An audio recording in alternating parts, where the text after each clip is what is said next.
Springnationals. Speeds in excess of 285 miles per hour, covering the quarter-mile distance in less than 5 seconds. Drag racing from the NHRA.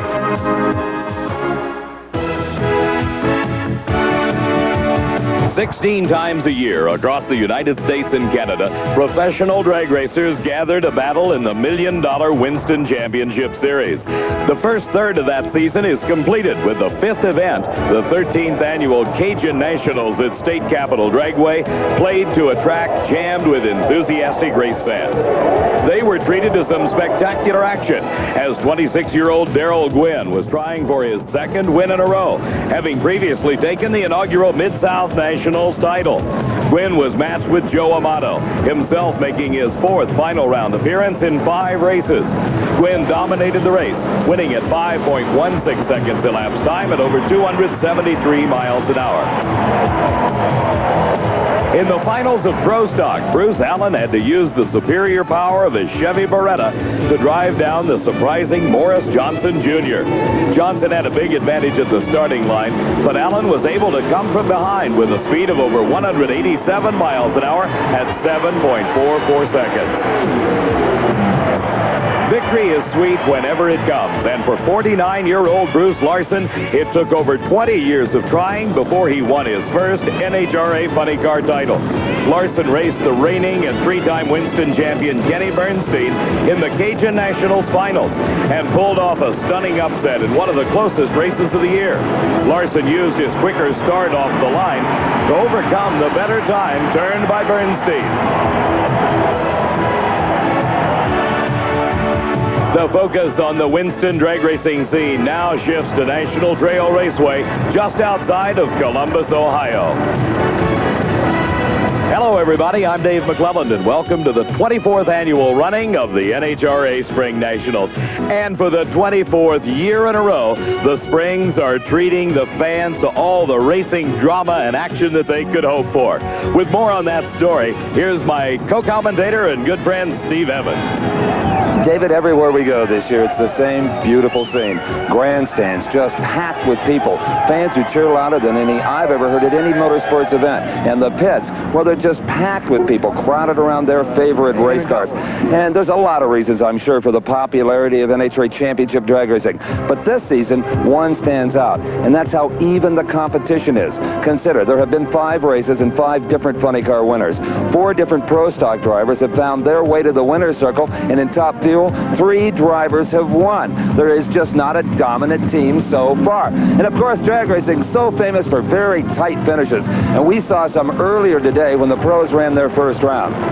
In funny car, Ed the Ace McClelland in the far lane just barely nipped Johnny West right at the finish line.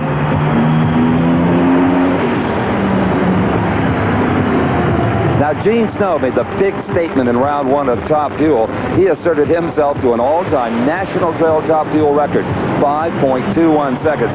When I talked to him, he seemed a bit surprised by that. I'm excited as usual. This doggone car just keeps showing us good and better times all the time. We're really pleased. With the high gear car, do you feel that? Did you know you're in quicker than anyone's ever gone in? Got the tires loose off the line a little bit, and I said, well, there goes a little bit of the ET, but it pulled real good in the middle, and it brought it back. And for those of you who might be asking, does Diamond P have that trick onboard camera? You bet we do. It's on Eddie Hill's car, and it already rode to victory in round number 1. David?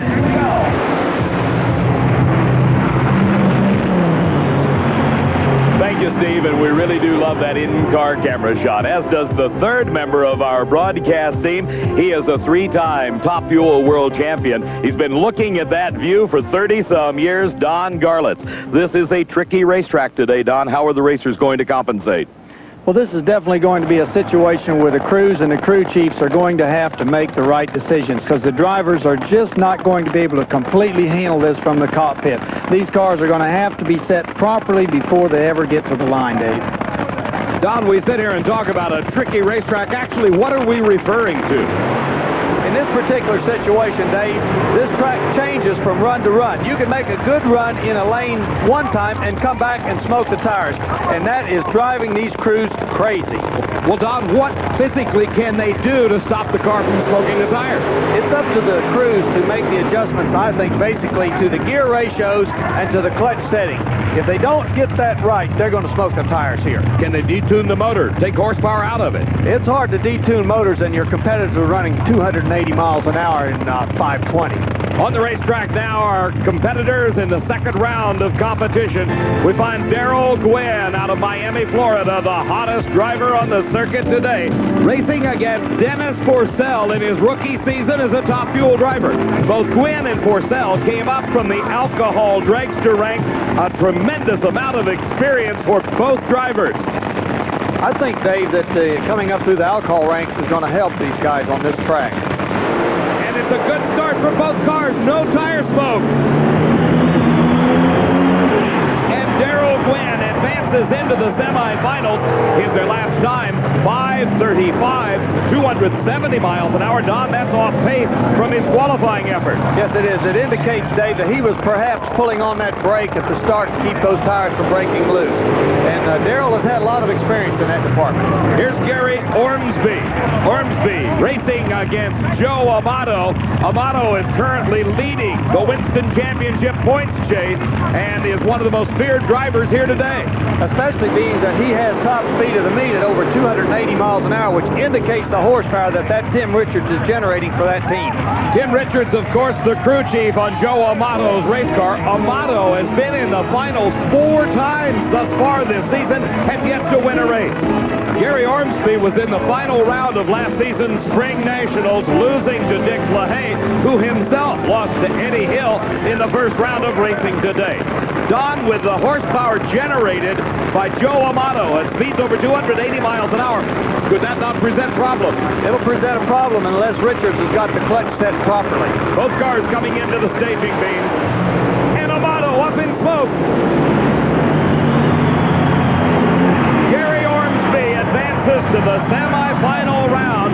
His elapsed time somewhat slower than the times we've been seeing today, 5.43 seconds.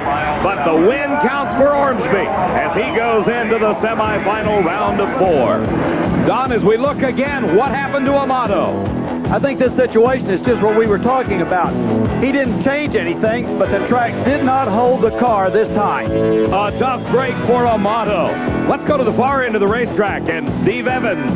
Well, Gary Ormsby had his own cheering section down here. It was Darrell Gwynn's crew. And, Gary, they loved it that you put Joe Amato out of this thing early. Well, we love it, too. We like to beat everybody, but we especially like to beat Joe. I think he's got a little thing about this green car. Well, you know, running in the 540s as you did, you're going to give up lane choice in the next round to Darrell. Well, Steve, we had to soften it up. We were scared to get down the lane. I think it'll run a little better, and if the lane will hold up, it'll take some more next time. Okay, Gary Ormsby goes to the semifinals. As out here in the background, there's a helicopter. Steve, there's lots of helicopters here today, including ours, giving us this great shot of the 1988 NHRA Spring Nationals, being brought to you by Budweiser. For all you do, this Bud's for you. And by Ford. Have you driven a Ford lately? And by Goodyear Eagle Tires. Goodyear, because there really is a difference. We're waiting along with Eddie Hill for the next race in Top Fuel Eliminator. Coming up next at the NHRA Spring Nationals.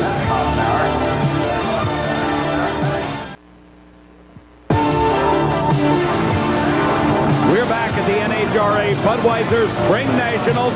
We're in round number 2 of Top Fuel Eliminator, and this is the car of Eddie Hill. Our in-car camera sitting right behind Eddie's right shoulder as we take a ride on the burnout. Don, Eddie has been the talk of drag racing this season. He certainly has. With that 499 ET and that 288 mile an hour speed, he is the hottest thing on the circuit as far as performance goes. Racing against Hill is the 3-time Winston champion Shirley Muldowney. She has 5 event wins here at the Spring Nationals. Hill has won twice on the national event circuit this season, and of course that 499 was recorded at the Texas Motorplex, but he has had problems regaining that level of performance since that time. We watch as Hill brings his machine into the staging beams. He is in the far lane of the racetrack. Shirley in the near lane. And Shirley Muldowney goes up in smoke. Percy Hill watching as her husband Eddie crosses the finish line and advances to the semifinals. His time relatively slow, 5.47 seconds at only 269 miles an hour. Is that indicating problems, Don? Well, it indicates that they're scared of this track. They're afraid they're going to smoke the tires, and so they backpedal the car. You know, they don't give it full throttle. And look, there's Shirley smoking them. Don, as we saw, Shirley left the starting line first, indicating she really hammered the throttle, maybe too much so. She smoked the tires in the near lane the race before. We saw Joe Amato smoke the tires in the far lane. That loss of traction has got to be confusing to our next two drivers, Dan Pastorini and Gene Snow. You can bet that both of them are thinking about this, thinking perhaps that their lane is not going to hold the power that they're getting ready to generate.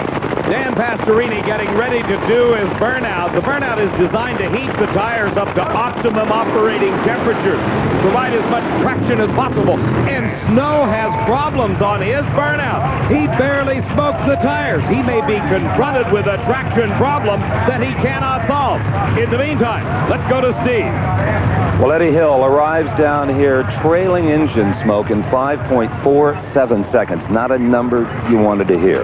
No, not really. I laid on the brake real hard. That's the first time I ever tried it, time trial or whatever. And I know it slowed the car down, but we won the lap, didn't we? Oh, indeed. That's the main thing we want to do. I did want lane choice, too, but looks like we're in big trouble there, huh? Don, it looks like Eddie Hill is catching on to some of the driving techniques that have been around for quite some time. Yeah, we've been holding on the brake for a couple of years, Dave, to maintain traction. Dan Pastorini in the second round of racing here, his best appearance thus far this season. That's right, Pastorini, the former NFL quarterback. Gene Snow driving a rather unique vehicle. He does not have a transmission, a direct drive only with a multi-stage clutch. But Don, he's got to be concerned about that poor burnout. He certainly has, because his crew has given him the signal that he did not smoke the tires. And on this particular track, that is going to be very critical. If you don't get those tires hot enough, Dave, you're going to smoke them. Of course, smoke 'em means the ultimate in burning rubber, the tires losing traction, and that is a sure way of losing the race. Dan Pastorini went up in smoke, but Snow is glued to the ground. Look at the elapsed time, 5.26 seconds. His speed, 254 miles an hour. That elapsed time will give Gene Snow the right to select the racing lane over Eddie Hill. The lane choice determined by the quicker elapsed time set in the previous round. Darrell Gwynn races Gary Ormsby in the other half of the semis. Gwynn having the lane choice. And Dave, I can tell you that lane choice is going to be critical at Columbus this year. Not only to the Top Fuel dragsters, but to all of our race cars. Now we are into Pro Stock Eliminator, the semifinal round. Butch Leal from Blacklick, Ohio, a suburb of Columbus, is in the far lane. Bruce Allen in the near lane. Allen, the driver of the Chevy Beretta out of Arlington, Texas, has won 2 events this season, the recent Cajun Nationals and the Gator Nationals. In the second round of racing here today, he was matched against Kenny Delco from Center Reach, New York. As the two cars were several hundred feet away from the finish line, Kenny Delco in the far lane actually held a slim lead. But then the power of the Chevrolet prevailed, and Bruce Allen won the race by about a fender length. That earned him the right to race against last year's runner-up, Butch Leal, who in the second round was pitted against Tony Christian, the winner of the Mid-South Nationals earlier this season. Again, picking up the race just a few hundred feet from the finish line, Leal in the far lane in a Pontiac, Christian in the near lane in the Chevy Beretta, and the Pontiac prevailed. Again, about a fender length separating the two. So now Leal is in the far lane of the racetrack, and Bruce Allen in the near lane in the semifinals of Pro Stock Eliminator.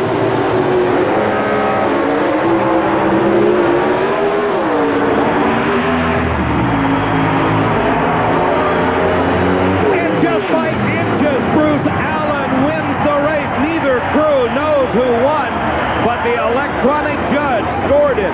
Bruce Allen, 7.53 seconds, as Butch Butch Leal apparently had some problems. A close race, Don. Oh, that Butch Leal gets off the line, doesn't he, Dave?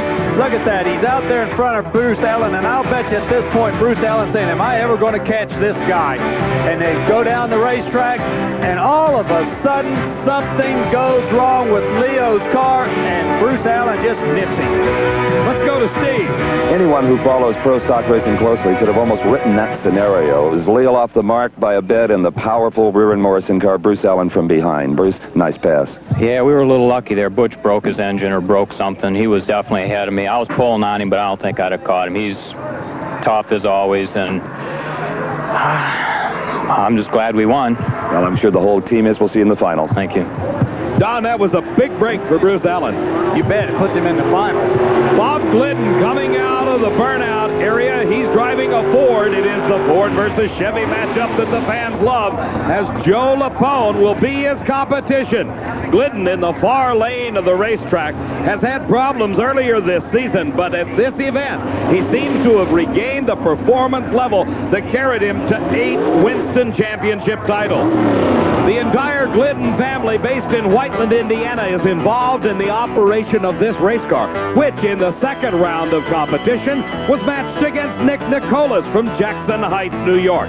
Nicolas drives a Pontiac Firebird and was watching Bob Glidden as he disappeared down the racetrack to an extensive margin of victory that earned him the right to come into the semifinals to race against Joe Lapone, who in the second round of competition raced against Jerry Ekman of Ventura, California, who was in the far lane of the racetrack. Watch closely as the two cars came into the staging beams. Jerry Ekman had problems. Just as he lit the staging light, the engine let go. You see the sparks and the smoke, and that gave a single run to Joe Lapone to advance him into the semifinals to race against the flying Ford of Bob Glidden. Lots of RPMs.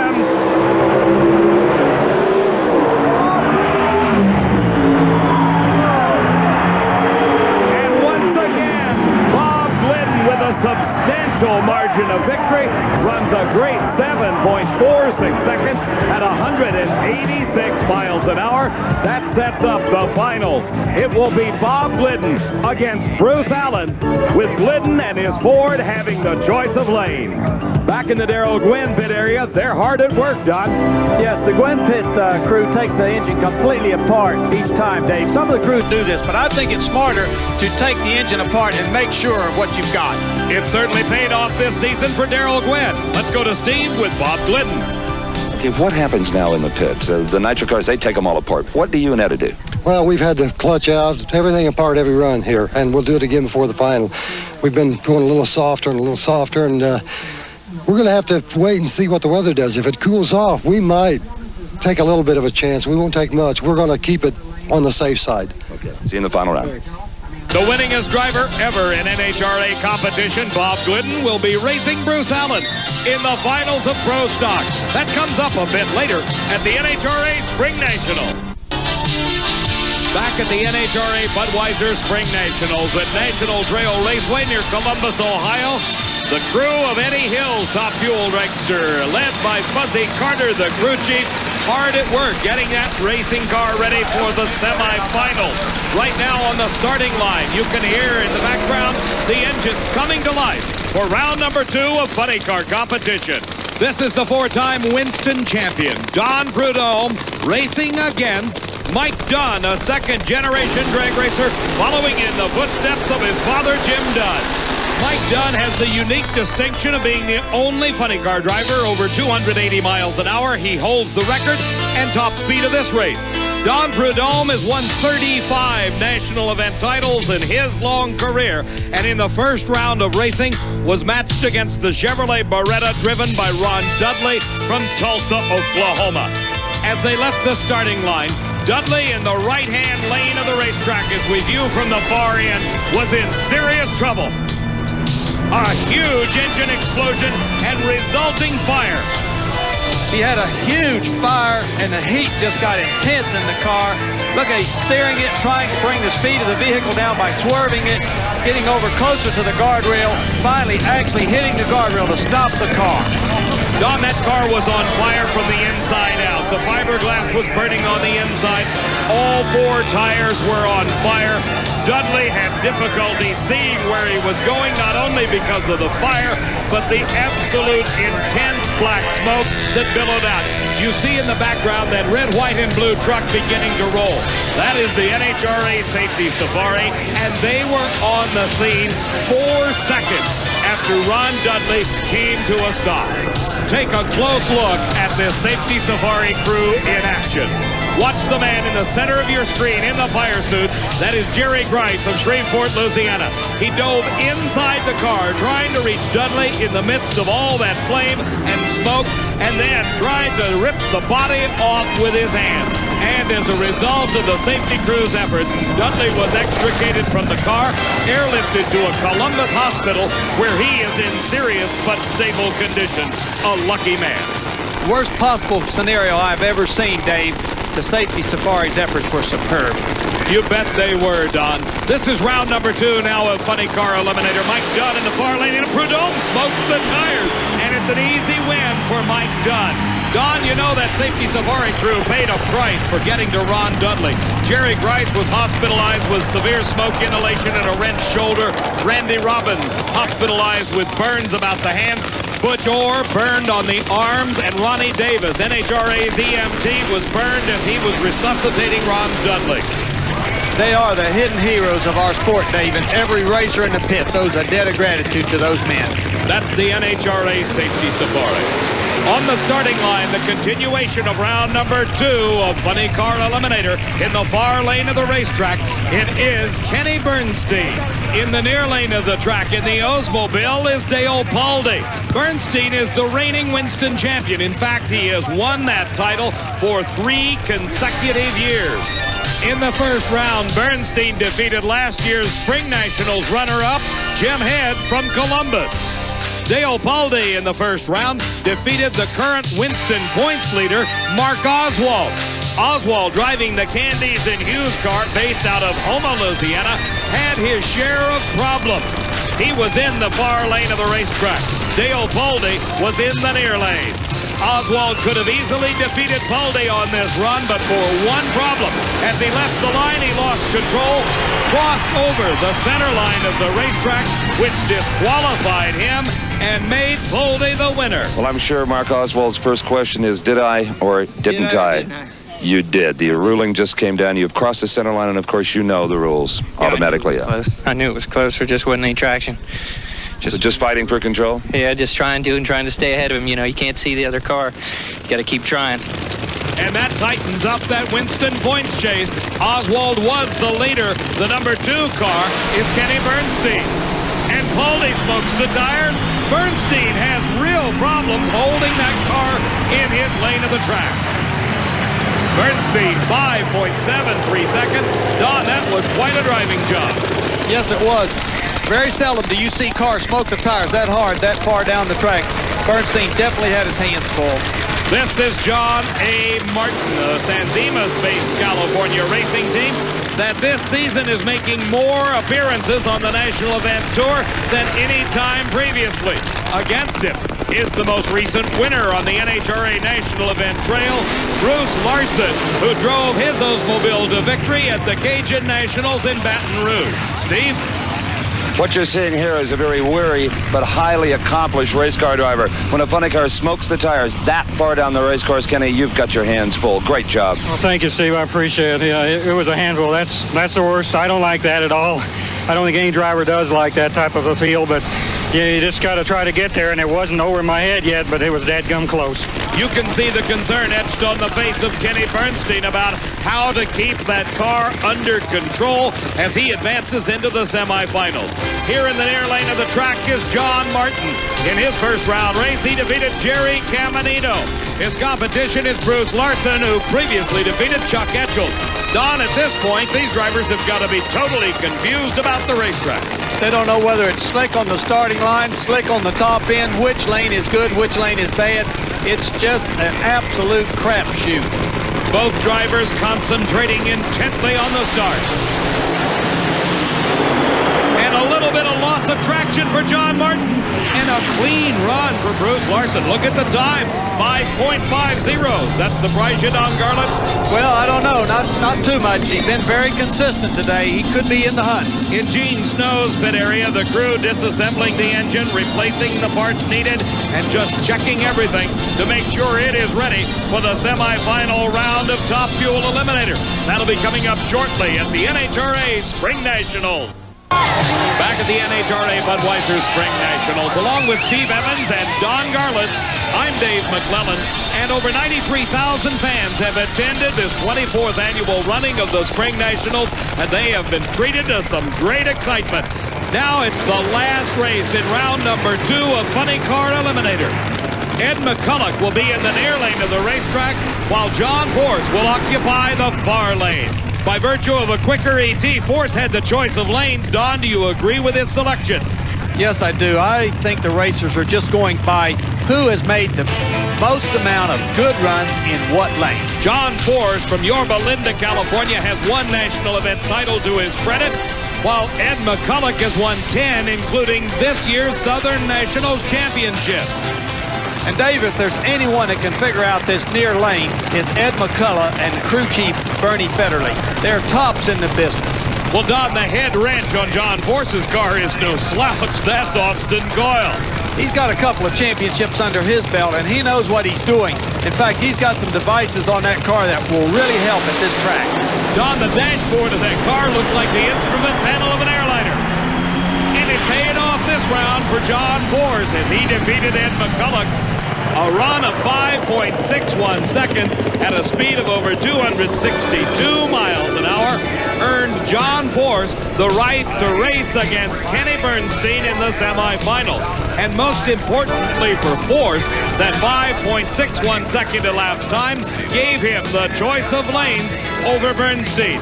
The other pairing in the semifinal round finds Bruce Larson against Mike Dunn, and that brilliant 5.50 gives Larson the lane choice. Steve? Well, John Force, you had to take the reins on this Oldsmobile. It wanted to have its own way with you. Spend all that money for a ride like that. That makes it all worthwhile. Scary, though. You want some good news? Yeah. Lane choice with a 561 over Bernstein. You need that over Bernstein. I want to say something. A lot of people are back in this race car, and she loses a lot. We know that. She runs quick, and she loses. Me and Coyle, we fight and wrestle weekly. But I tell you something. People don't know what it takes to be champion. We may lose the next one. We may not. But right now, what we've been trying for the last month is finally starting to work. Even starting to worry Coyle. I have a feeling it's in the clutch department. A whole bunch of places. Thank you. Don, I always like listening to that man, but I never really know what he's saying. They're on to something, Dave. They must be, because John Force is in the semifinals. Here is Jerry Gwynn. He is a world champion in his own right in Super Comp Eliminator years gone by. Most importantly, he is the dad of Darrell Gwynn and the crew chief on this race car. This is the semifinal round of racing in Top Fuel Eliminator. Gwynn has selected the far lane of the track. Gary Ormsby is in the near lane. I guess the big question now is the crew chief for Ormsby's car, Lee Beard, giving him enough power to get by Gwynn and not smoke the tires? Don, as we have seen so many times before, the problem is not generating the horsepower. The problem is putting it to the ground. Exactly. And Gary Ormsby does not. Darrell Gwynn goes through with an elapsed time of 5.33 seconds at 273 miles an hour. Not as quick as he has run earlier today. An indication that he's still leaning hard on that brake, Dave. As we've talked about earlier, Gwynn riding the brakes to keep the tires from losing traction. You're riding with Eddie Hill as he gets set to do his burnout. Holding it straight down track, Eddie Hill smokes those huge 17-inch wide tires. Now it's Gene Snow's turn, and he really does a hard burnout. Let's go to Steve with Darrell Gwynn. What is the technique of holding the brake? How hard do you hold it? How do you know when to let it go? Well, it all depends on what it does on the dry burnout, how hard it smokes the tires, how violent it was, and they kind of give me all kinds of hand signals as how far to hold it, how long to hold it, how hard to hold it. That run, where did you let go? I let off about 3/4 of a second into the run. The human clock? You got it. Darrell Gwynn, very confident in his ability to time the release of that brake handle to allow the car to pull ahead and cross the finish line first. It seems to be paying off. He's in the finals and will race one of these two drivers. Will it be Gene Snow or Eddie Hill? Don, who do you pick? Well, you know, Gene's got the good lane, but Eddie Hill's got the good car. You're really putting me on the spot here. I think I'm going to go with Hill. I'm going to say he's going to come through. You're riding with Eddie Hill. The car leaves hard. He reaches for the brake. Something goes wrong, and look at Snow disappear. And look at the elapsed time for Gene Snow. 5.21 seconds at 256 miles an hour. Don, that's a new track record. He certainly has got that clutch figured out with that high gear car, and that's what it's going to take to figure out these two lanes. These are the two concrete lanes that have been causing such consternation for the drivers, and that's our final round pairing in Top Fuel. It will be Darrell Gwynn against Gene Snow, with Snow having the lane choice.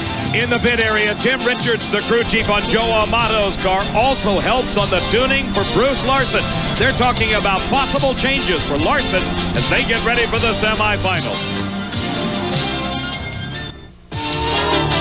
Back at the NHRA Budweiser Spring Nationals, there's lots of drama building. Let's go to Steve. There is a panic situation right now in the Gene Snow pit area. The engine went through its normal maintenance. Gene was happy. The crew was smiling, chatting with each other. They got the engine back together, went to turn it over to adjust the valves, and it wouldn't budge. It was frozen up. They took it apart. A lot of help showed up, talented help from other crews to try to find the problem. They took the rod bearings off. They took everything apart. Couldn't find anything responsible for binding the engine up. They have finally found it. It's at the very front of the engine. It's a bearing in the camshaft idler mechanism, and that is a very delicate thing that may require removing the camshaft, and some very sophisticated work maybe have to be done on this car. There's lots of help here, but it really everyone has to wonder if they can get this done in time to be in the lanes to face Darrell Gwynn for all the money and the Spring Nationals title. Don, they're under a considerable amount of time pressure. Can they make it? I'll tell you, it's going to be really close, Dave. I personally don't think so. Just another facet of the excitement at this 24th annual Spring Nationals, one of the biggest events of the year. The total purse, nearly $800,000. 650 cars entered competition here 3 days ago. In addition to our three professional categories of Top Fuel, Funny Car, and Pro Stock, sportsman competition was conducted earlier today. In the finals of Top Alcohol Funny Car, the world champion Pat Austin in the near lane, Tommy Johnson Jr. in the far lane. Johnson used his driving ability to get to the finish line first and win his first ever NHRA National Event title. The sportsman champions at this Spring Nationals included Tommy Johnson Jr. as the Alcohol Funny Car Kingpin. Top Alcohol Dragster was won by Mike Koski. Competition eliminator, Rick Horde. The Superstock champion, Ron Terrell. Wes Leopold Sr. won Stock Eliminator. Super Gas champ was Martin Crone.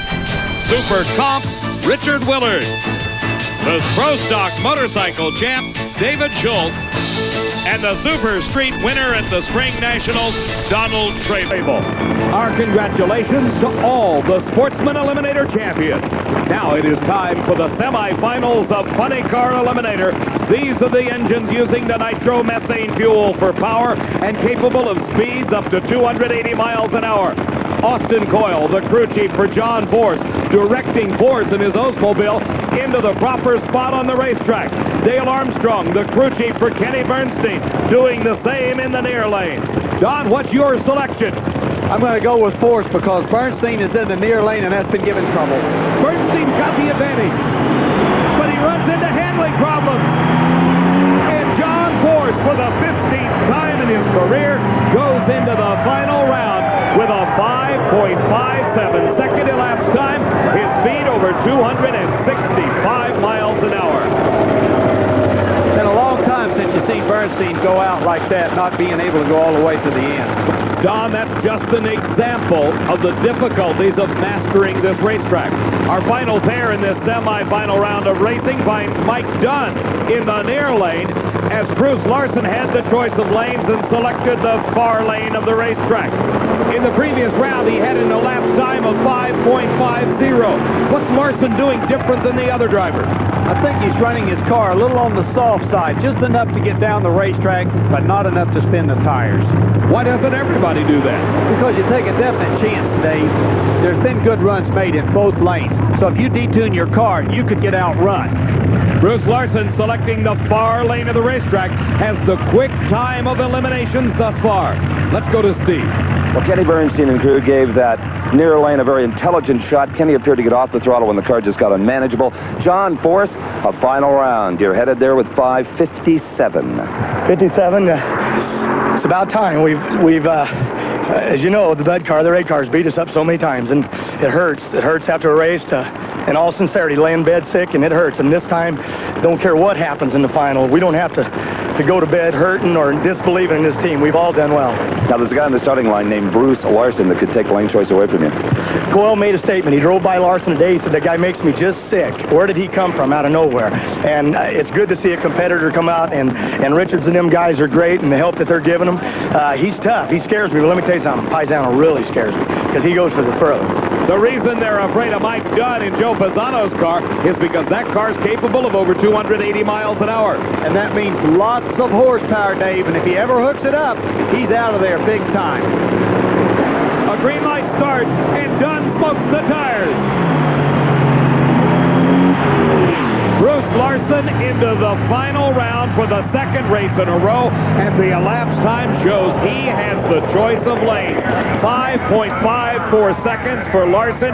His speed over 254 miles an hour as Larson will race against John Force in the funny car final.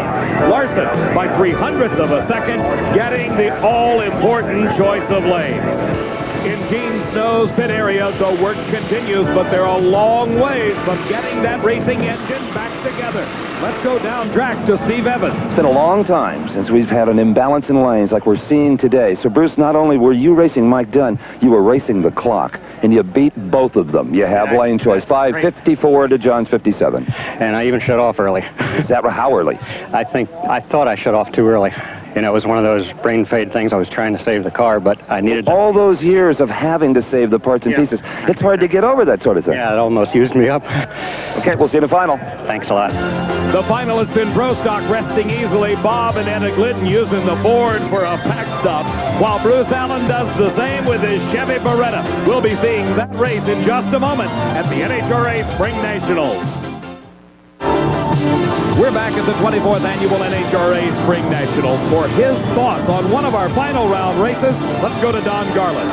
As the shadows start to get long here at Columbus for the NHRA Spring Nationals, we've had one exciting day in funny car racing. And it's been a tricky deal. That left lane has really been tough. But as we go into this final, I think we're going to see one of the best races of the day. We've got John Force and Bruce Larson. Now, Force has got that near lane, which has been given trouble all day long. But he has also got that computerized brake system on his car that Austin Coyle developed, and he will be able to get through that tricky condition on the starting line. But it's going to take just a little bit of ET off of John's car. Bruce Larson is a little quicker going into this round, and he has lane choice. So just by the slimmest of margins, I'm going to give the call to Bruce Larson. We'll find out in a few moments whether Don Garlits is right. But first, it's the finals of Pro Stock Eliminator. Bob Glidden in the Ford in the far lane. Bruce Allen, the Chevy, in the near lane. A good start for Glidden.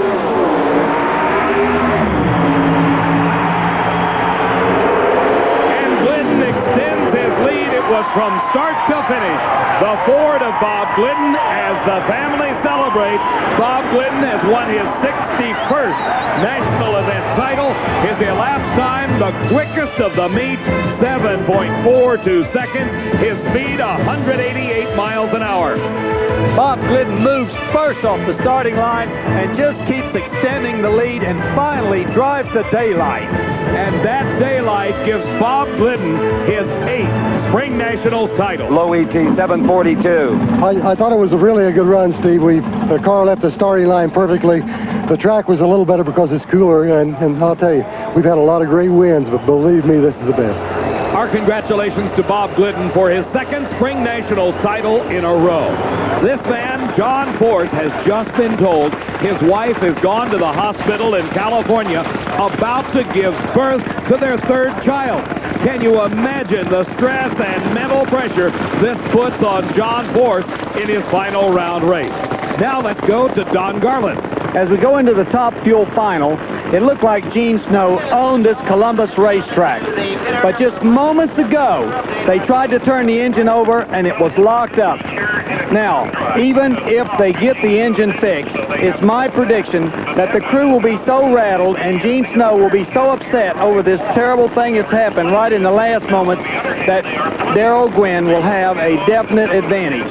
With the expertise of Jerry Gwynn tuning this car to get it down that near lane that has given us trouble all day long today. Now it's time for the finals in Funny Car Eliminator. John Force in the near lane. The choice went to Bruce Larson. He selected the far lane of the track. And Larson loses traction. John Force streaks across the finish line, his 2nd national event victory. He was able to concentrate on driving this race car, though you know his thoughts have got to be with his wife in the hospital in California. Look at that beautiful clutch dust come out of that car. No tire smoke. I told John to rely on the judgment of his crew chief, Austin Coyle. He did, and it paid off.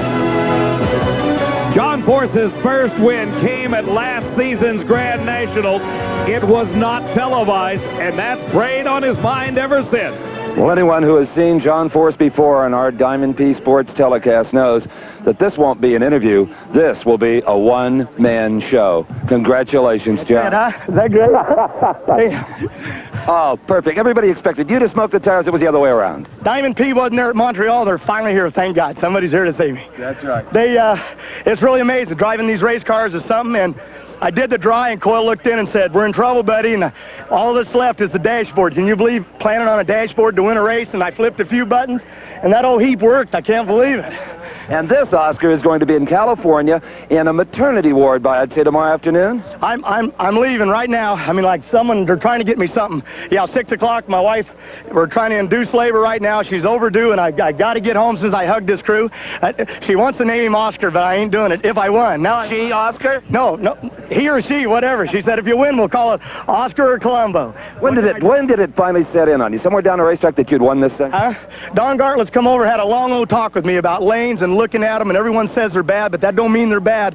Go by what your crew chief says. Coyle walked back and said, "It's good." And when I pulled up there, he said, after the drive, "You don't look so good," but we went with the game plan. It worked. Get to California, will you? My best to your family. Get to the California, and I couldn't have been here in Columbus without all my sponsors, Castrol, Jolly Rancher, the whole bunch of them. Thank you, guys. John Force, what an act. And Steve, take a look at this. Gene Snow has come up with something new. It's a rolling pit area. They have that engine back together. It will be a race for the Top Fuel Championship. Come on, keep moving. At the NHRA Spring Nationals, one race remains, and this is a man very lucky to be here. Gene Snow's engine is running, and Don Garlits, it sounds fine.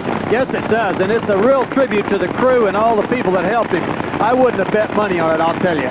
Racing against Snow is Darrell Gwynn. He could have forced the issue, but he told the NHRA officials if it's just a few minutes, let Snow have it, and let's give this huge crowd a race for the finals of Top Fuel Eliminator. Gwynn in the near lane, Snow in the far lane. I wonder what must be going through Snow's mind right now with all the work that's been done on that engine. He must be wondering, is the thing going to really do it or not? And it does it too well. He smokes the tires at the starting line, and Darrell Gwynn wins the race. He loses the tire. The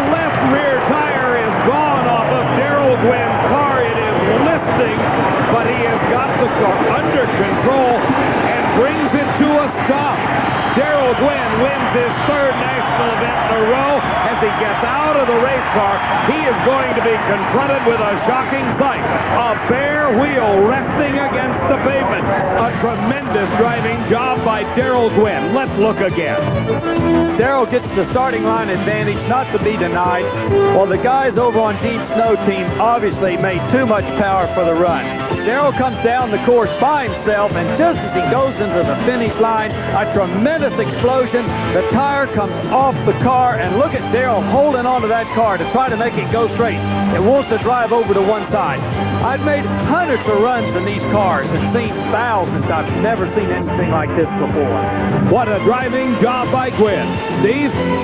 Is it all possible? Let's try to put that behind you. That's 3 in a row. Our congratulations on that and on your sportsmanship in not forcing the issue with Gene Snow. You wanted to race. That's right. I wanted to beat him fair and square, and I didn't necessarily want this to happen, but we'll be back in 2 weeks, guaranteed. And with $30,000 on the line here and points that could ultimately be worth $150,000, that's more than sportsmanship. That's a real desire to compete. That's right. We talked about it, and there's enough money at stake and enough points and corporate people involved here that we wanted to just race, but at the same time, we wanted Gene to be just beside us.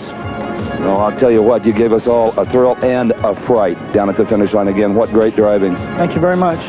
Darrell Gwynn, subdued, as you might imagine.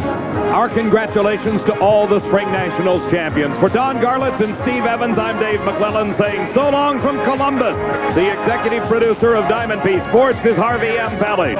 Produced and directed by John B. Mullen. The 1988 Budweiser Spring Nationals have been brought to you by Motorcraft. Get the peace of mind of doing it right with the right parts. Motorcraft quality parts. And by Goodyear Eagle Tires. Goodyear, because there really is the difference. And by Castrol, the motor oil engineered for today's smaller car. Coverage of the 1988 NHRA Spring Nationals has